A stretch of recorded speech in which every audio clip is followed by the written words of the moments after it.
Good morning, viewer. There's breaking news from Georgia. Georgian President Salome Zurabishvili vetoed the draft foreign influence or so-called Russian law that provoked massive protests for weeks.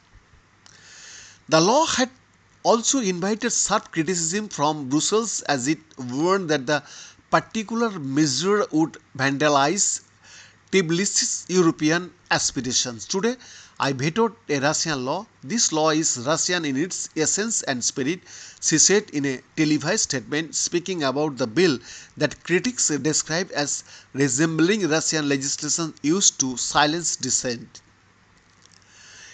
It contradicts our constitution and all European standards, therefore, it represents an obstacle to our European path, she said. Zorabishvili had previously stated that she would veto the bill after saying that she considered the law unacceptable. However, her decision can be rescinded by a second vote in parliament, which Georgia's ruling party and its allies majority control. As per TASS reports, the president said that her veto was legally sound and that it would be handed over to parliament on Saturday, May 18. This law must be repealed, she said. Mass protests erupted across the Georgian capital Tbilisi over the past month after the first reading of the draft law was passed in parliament. The so-called foreign agents law requires organizations including media outlets, non-profits and other non-governmental organizations receiving more than 20% of their funding from abroad to register as bodies pursuing the interest of a foreign power. Since April, thousands of Georgians have staged near nightly protests against the proposed legislation.